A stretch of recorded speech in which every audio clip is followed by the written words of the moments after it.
Hey guys, Tyler from Burlymengaming here to do my review of Final Fantasy 15.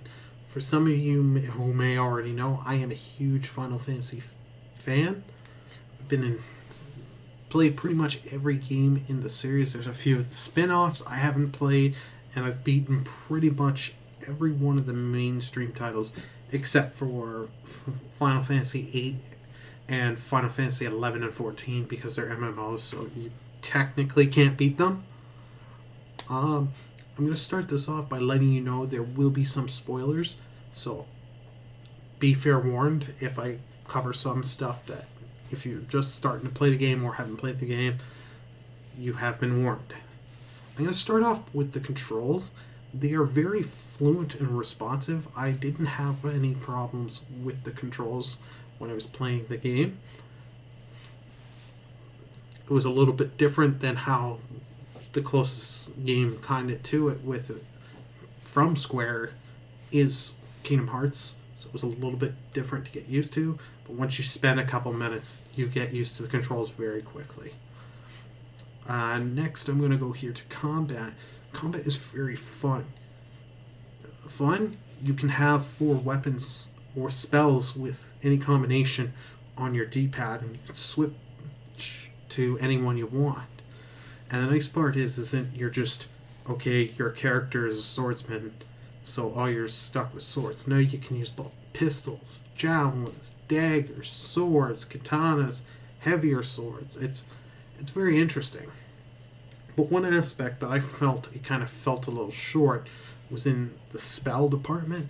You can craft them by how you get spells is from these little rocks and draw out essences of it, or from containers later in the game, and you can charge it up to 99 for fire, thunder, and blizzard, and combine them and putting them into a flask and then use them and cast them.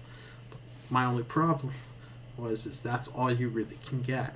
You're not getting like the Ultima spell, you're not getting any cure spells, so if you want to heal yourself in this game, you got to use those potions. Potions, I think, haven't had so much use in a Final Fantasy game, in my opinion, till about maybe 8, even though I haven't never beaten 8. But anywho, one thing that's very interesting with this game is the level up system. Now, traditionally it was kill enough bad guys to get enough experience to reach the amount you need for that level and instantly level up. Not in this game. How you level up here is you collect the experience that you do need by doing side quests, killing monsters, and there are other ways that you can get them. But once you've gained enough experience, you either can rest at an inn, which you pay for, or do camping. And with camping, once you camp, it applies all your experience, and you can level up multiple times at once. But not also just that. You can do with one of your party members has the skill of cooking. You can use that to cook. He'll cook meals.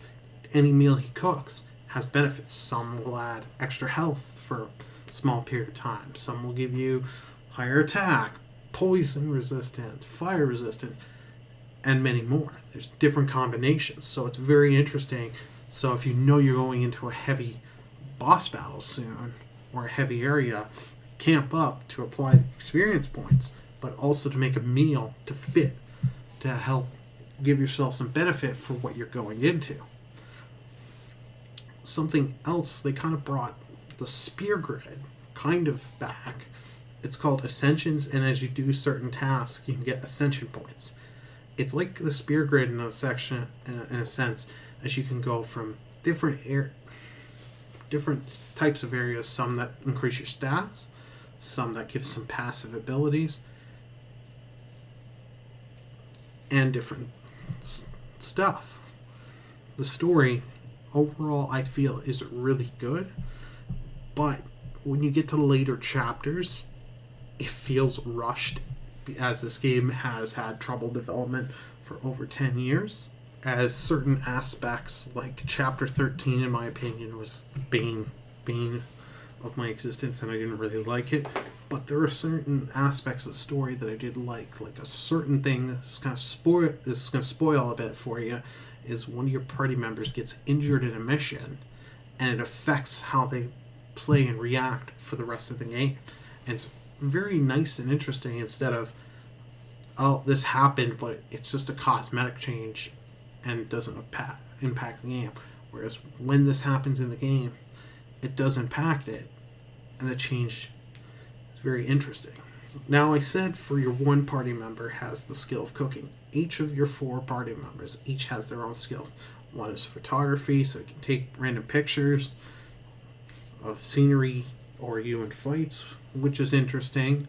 One has the skill of survival, where they can pick up items, which is very handy, because sometimes I've had my party member find some good old high potions, mega potions, and even the odd elixirs.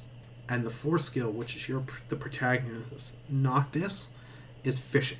This is something I didn't do very a lot of, because I suck at fishing in real life. I suck at the fishing mini game in this game. But it is interesting. I know there are quests built around it, and I can say it's pretty interesting how they did the fishing. So my final thoughts on this game is a great game, and my score is, I'm going to give it an 8 out of 10. Don't let the score fool you in any way. I think it's really good. The rush and long development, I think, really hurt this game. I would highly recommend it if you're someone that's played a lot of the games in the franchise and is a little hesitant. I recommend trying it out. Even if you're someone that's never tried a Final Fantasy game, this is a good one to kind of start with. It even says that when you boot up the game, for first-timers and fans of the series. This has been Tyler of Burlymengaming, signing off.